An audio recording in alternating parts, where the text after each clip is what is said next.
तो आज हमारे साथ मौजूद है यहाँ पर सोनिया दोहान, एनसीपी की स्पोक्स पर्सन है, साथ ही ज़मीन से जुड़ी हुई है। तो यहाँ पर किसानों का समर्थन करने के लिए यहाँ पर मौजूद है। तो मैम, बाकी सारी चीज़ें पार्टी पॉलिटिक्स से इतर मैं ये पूछना चाहूँगा आपसे कि यहाँ पर जिस तरीके से 2 सालों तक 2 साल हो गए किसान आंदोलन को, लाखों की संख्या में किसान बॉर्डर पर मौजूद थे, आज फिर से एक बार मौजूद हैं।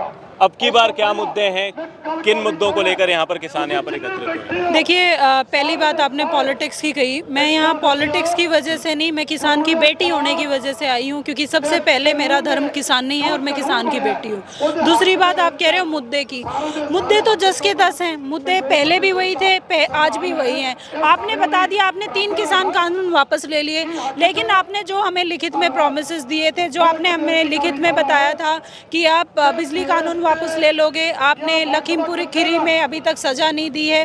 जो 731 किसान हमारे शहीद हुए थे, उनके घर में किसी को भी अभी तक कुछ भी फेलिसिटेट नहीं किया गया है, कोई भी सुविधा नहीं दी गई है। तो हम सरकार से ये पूछना चाहते हैं, क्या ये जो सारे वादे आपने किए थे, ये चुनाव की वजह से किए थे? जो यूपी में चुनाव आया था, जो आपने ये सारा कुछ दिखाया था कि आपने किसान कानून वापस ले लिया, आपने किसानों की बात मान ली, क्योंकि अभी तक किसान कानून सिर्फ वापस लिए गए हैं, लेकिन कोई भी बात मानी नहीं गई है। इसलिए आज हम वापस यहाँ पे आए हैं और सरकार को देना चाहते हैं कि आज हम यहाँ छोटी संख्या में आए हैं, 1-2 हज़ार लोगों की संख्या में आए हैं। अगर सरकार ये नहीं मानती है, क्योंकि आज 1 साल हो गया है किसान कानून खत्म हुए, हमें देर नहीं लगेगी दिल्ली में फिर से पहुंचने पे, सिंघू बॉर्डर को फिर से वैसा बनाने में और टिकरी बॉर्डर को वैसा बनाने में। मैम, एमएसपी को लेकर जिस तरीके से यहाँ पर डिमांड की गई, तो एमएसपी पर मेरे को एक बार विस्तार से आप ये बताइए कि एमएसपी एक्चुअली है क्या और किस तरीके से एमएसपी किसानों को इफेक्ट करती है? देखिए, जब आप जॉब करते हो, आप एक अप्रेजल जिसको आप लोग बोलते हैं, हर साल कोई भी कॉर्पोरेट में, क्योंकि आजकल सब लोग ज़्यादातर कॉर्पोरेट सर्विसेज में काम करते हैं, नौकरी करते हैं, आप हर साल एक थोड़ा सा अप्रेजल चाहते हैं कि आपको मिले। हम भी वही चाहते हैं कि एमएसपी, हमें मिनिमम जो सेलिंग प्राइस है वो हमें दिया जाए और वो हर साल थोड़ा सा बढ़ाया जाए, क्योंकि महंगाई तो बढ़ रही है, महंगाई तो रावण के 10 सिरों की तरह बढ़ रही है, लेकिन हमें हमारी फसलों का वही जो पुराना 1-2 फसल का पैसा मिलता है, बाकी का तो मिलता ही नहीं। बाजरे पे हमें बता दिया जाता है कि हम एमएसपी पे सिर्फ 4 क्विंटल 2 क्विंटल बाजरा लेंगे। क्या एक किसान अपनी ट्राली में से अनाज भर के लेके जा रहे हैं, उसमें से आप 1 क्विंटल 2 क्विंटल थोड़े बेच के आओगे, आप तो सारा बेचने जाओगे। ये कौन सी नीति है? हमें हमारे उसका अप्रेजल चाहिए। जैसे कॉर्पोरेट में नौकरी करने वाले, एक जॉब करने वाले आदमी को अप्रेजल चाहिए होता है, वैसे ही हमें भी मिनिमम सेलिंग प्राइस, हमारा जो हमें एमएसपी है वो हमें चाहिए। राष्ट्रपति को जो आज ज्ञापन सौंपा जाने वाला है, इसमें किन टॉपिक्स को लेकर बात की गई है जिस पर आज ज्ञापन सौंपा जाएगा? टॉपिक्स पहले भी वही थे, जैसा कि मैंने बताया, आज भी वही है। कृषि कानून जो वापसी हुई है, उसके बाद जो आपने हमारे से लिखित में जो हमारे से बात की गई थी, एमएसपी की बात की गई थी, बिजली कानून को वापस लेने की बात की गई थी, लखीमपुरी की बात की गई थी, और जो 731 किसान शहीद हुए हैं उनके घर में सबको नौकरियां देने की बात की गई थी, फेलिसिटेट करने की बात की गई थी उन किसानों को, और जो भी जितने किसान आंदोलन में आप लोगों पे, किसानों पे मुकदमे हुए थे, केसेस हुए थे, उन्हें वापस लेने की बात की गई थी।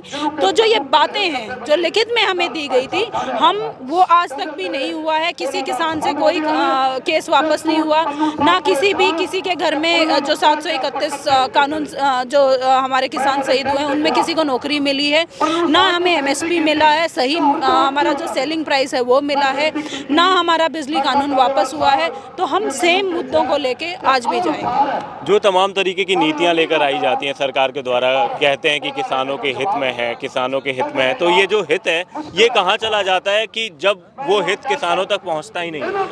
आप मुझे एक बात बताइए, आप एक नौकरी करते हैं, नौकरी आप करते हैं, आपको पता है ना उसमें आपका काम क्या है और किस चीज़ में आपका हित है। भाई, कितनी तनख्वाह में आपका घर चलेगा, कितनी उस पर आपका हित है। जब किसान को खुद वो हित समझ में नहीं आ रहा है तो सरकार किस हित की बात कर रही है? जिसको बेनिफिट मिलना है वो उस आदमी को मिलना है जो धरती पे काम करता है, जो खेतीहार आदमी है। जब उसे वो हित समझ में ही नहीं आ रहा है तो कौन सा हित है? तो इसका मतलब वो हित है नहीं आपका। तमाम तरीके के सरकार द्वारा होल्डिंग्स लगाए जाते हैं कि किसानों के इतने कर्जे माफ़ करा दिए गए, किसानों के लिए ये कर दिया गया, किसानों के लिए ये नीतियाँ लेकर आ गई। तो अभी यहाँ पर जिस तरीके से ये माहौल नज़र आ रहा है उसे तो देखकर ये लग रहा है कि सब ढकोसला है बस।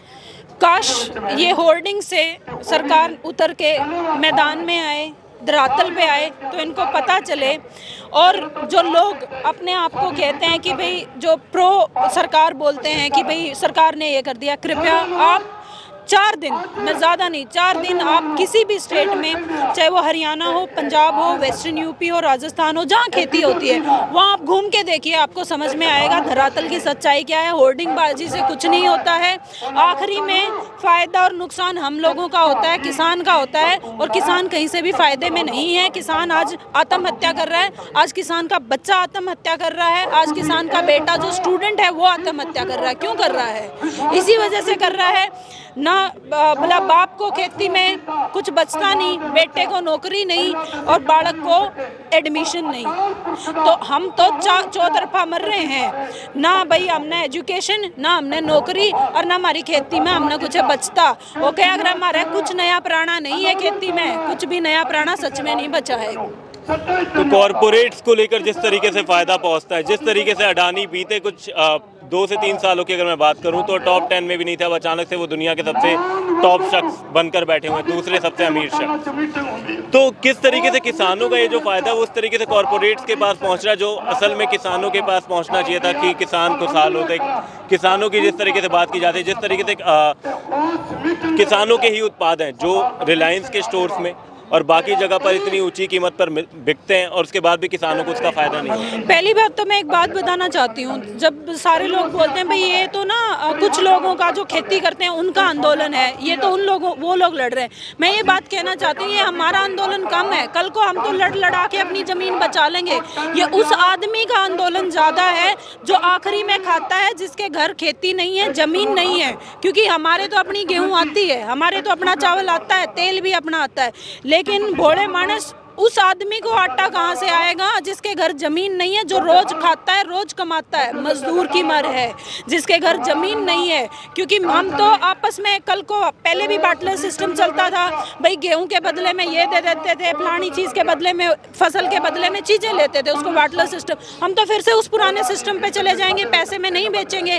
लेकिन वो आदमी क्या करेगा जिसके घर में खेती नहीं आती है? सही मर तो उस आदमी की है। तो ये सारे देश को समझने वाली बात है। एक आदमी ने मुझे बताया, बोला मैं फलाने देश में कहीं बाहर अब्रोड घूमने गया था, तो बोला वहाँ आम की एक फाड़ी 400 रुपए की मिल रही थी।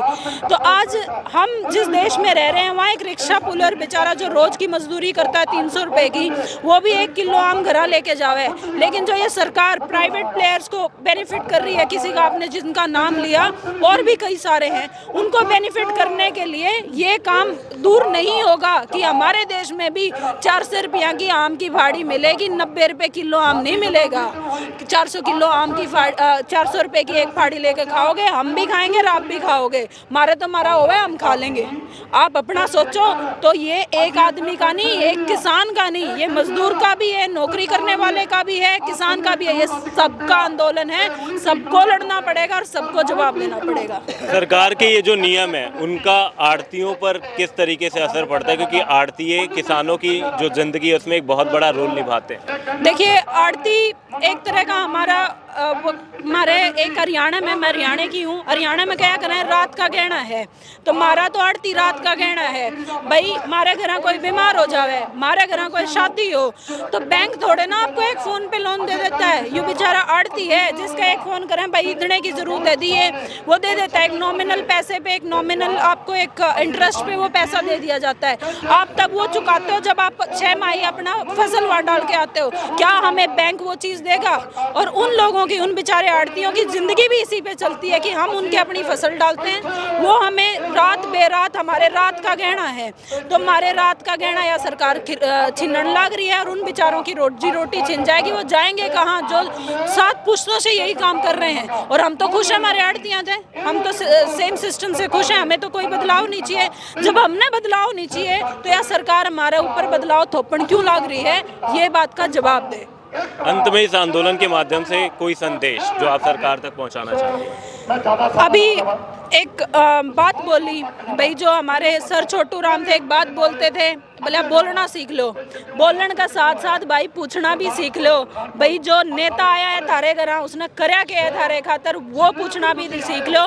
बोलना तो सीखो ही सीखो, पूछना भी सीखो, सवाल करना सीखो, क्योंकि नेता नेतागिरी आपसे कर सकता है, खुद से नहीं कर सकता, क्योंकि वो आपने चुना है और आप ही उसको हटा सकते हो। तो वो आपकी सेवा के लिए, आप उसकी सेवा के लिए नहीं है, तो आप पूछना सीखो। धन्यवाद। बहुत बहुत धन्यवाद।